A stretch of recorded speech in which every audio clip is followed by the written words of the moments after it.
옛날에는 어머니 날이 있었습니다. 그러다가 아버지도 있는데 왜 어머니를 위한 날만 만드느냐 해서 그것이 어버이날이 되었죠. 그러나 여전히 교회 안에서 어머니들은 있는데 아버지들은 실종이 되었습니다. 이것을 우리가 무엇보다도 찬송가 가사에서 엿볼 수 있습니다. 어머님의 귀한 사랑, 어머니의 사랑에 대해서는 찬송하는데 찬송가를 아무리 뒤져봐도 아버지의 넓은 사랑에 대한 구절은 없습니다. 또 나 집에 돌아갑니다.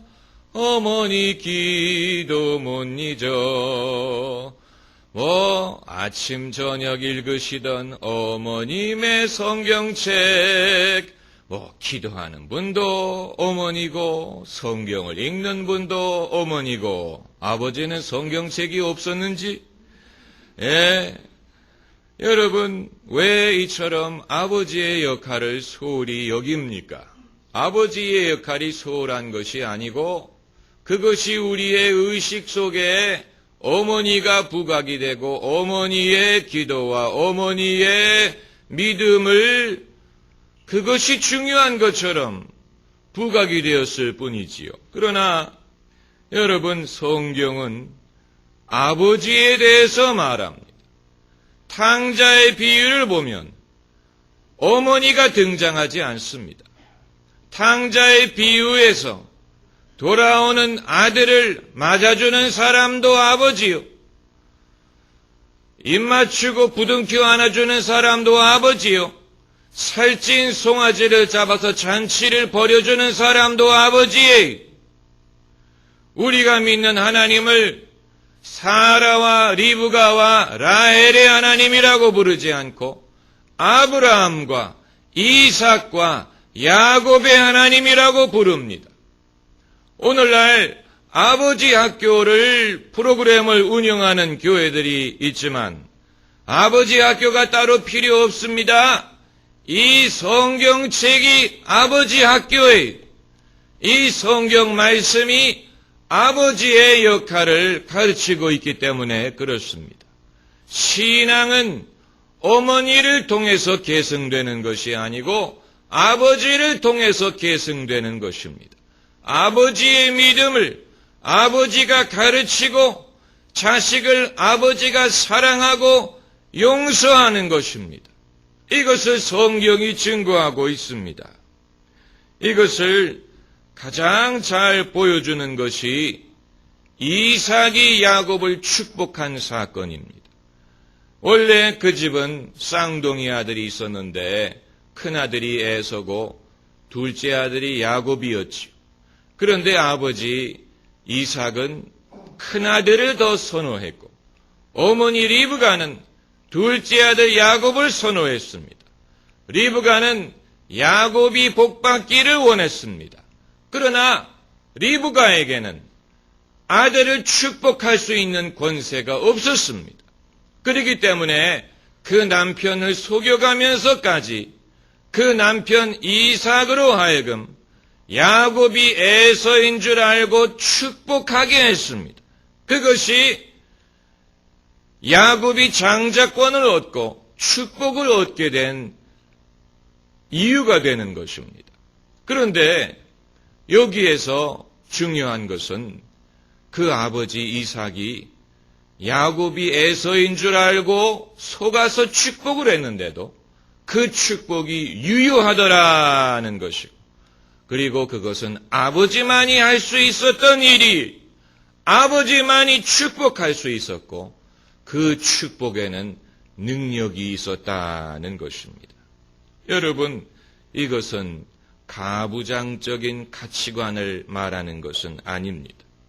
이것은 가부장주의, 남성 위주의 사고방식이라고 생각하면 안 됩니다.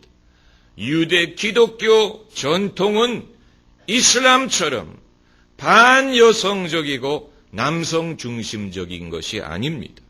오늘날의 이스라엘을 이슬람 국가들과 비교해보면 잘 알 수 있습니다.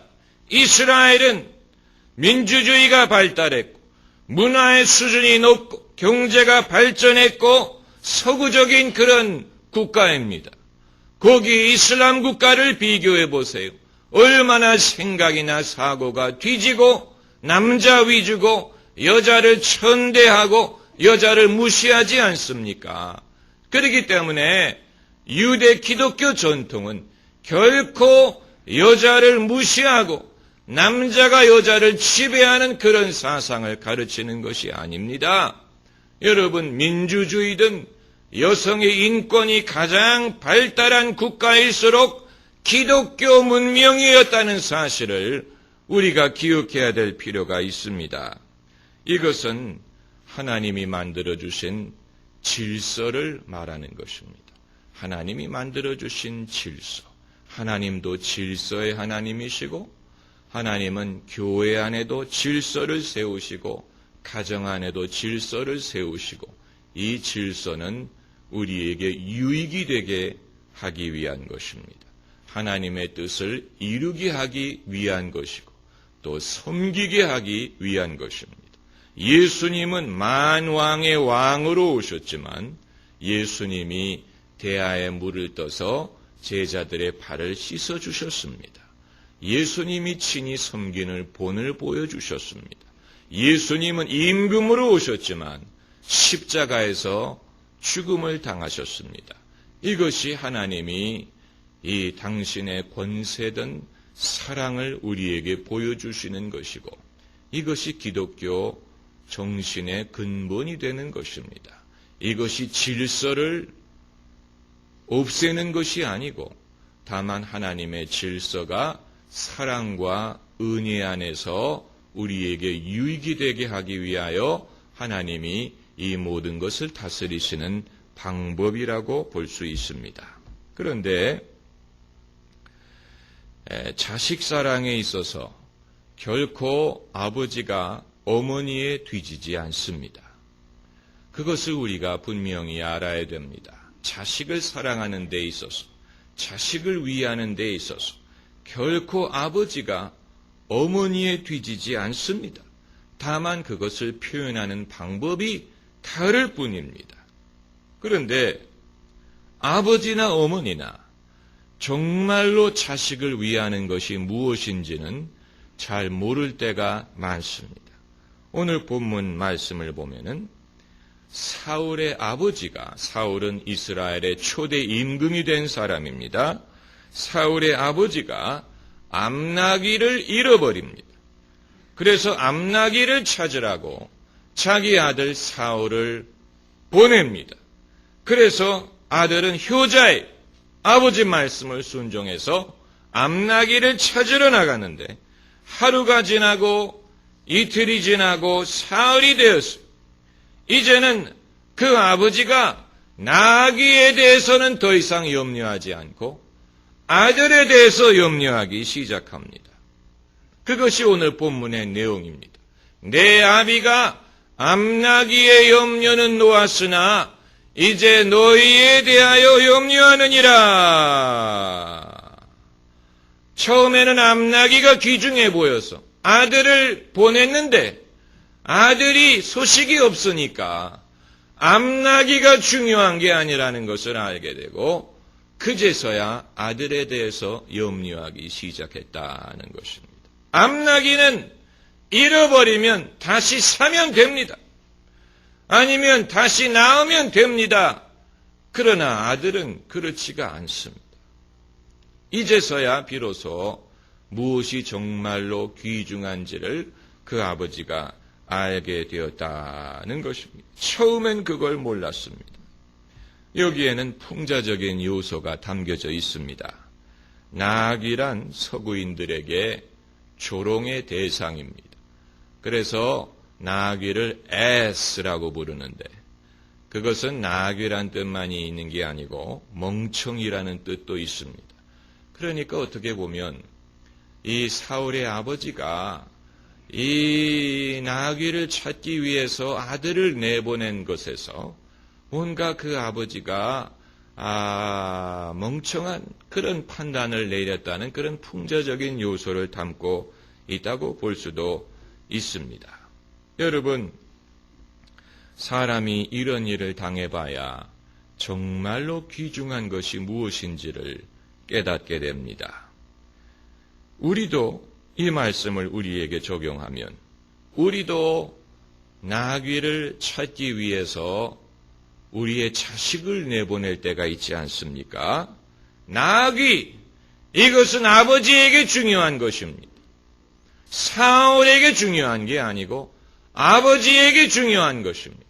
그 당시에 나귀는 부의 상징입니다. 특별히 암나귀는 새끼를 낳기 때문에 부를 증식시킬 수 있는 수단이에요. 그 당시에는 무슨 주식이 있는 것도 아니고 무슨 금융자산이 있는 것도 아니고 사람의 재산은 나귀가 몇 마리고 양이 몇 마리고 이런 식으로 그들의 부를 측정했습니다. 그렇기 때문에 암나귀는 굉장히 중요한 것이었습니다. 그러나 자식보다 중요한 것은 아니에요.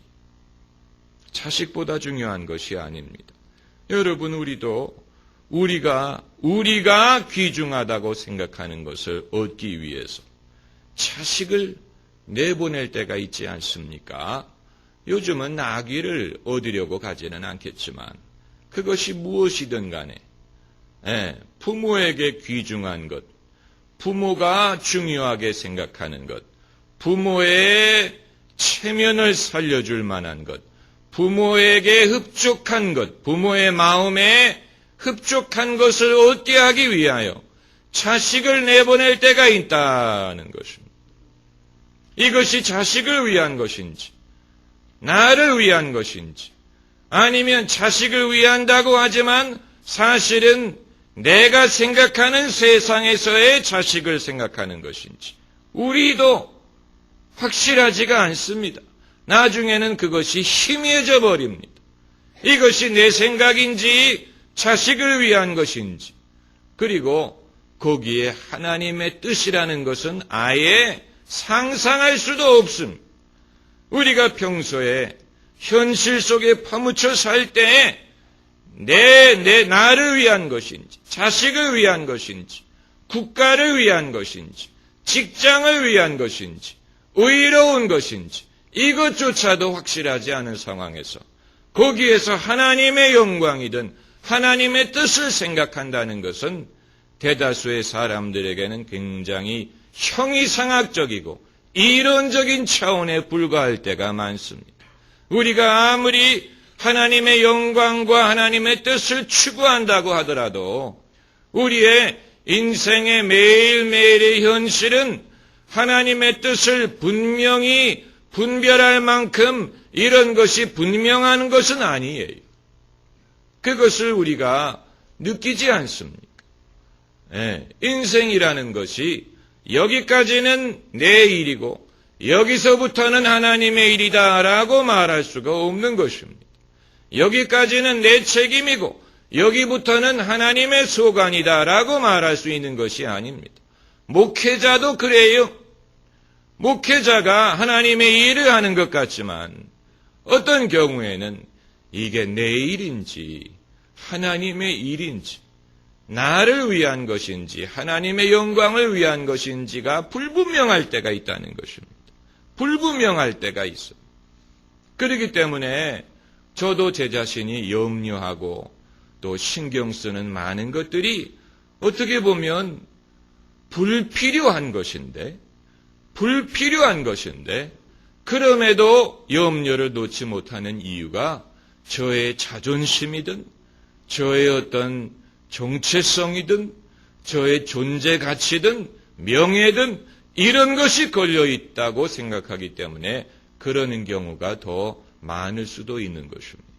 그저 하나님의 영광에 대해서만 우리가 생각한다면 우리가 평소에 염려하는 것처럼 염려하지 않을 것입니다.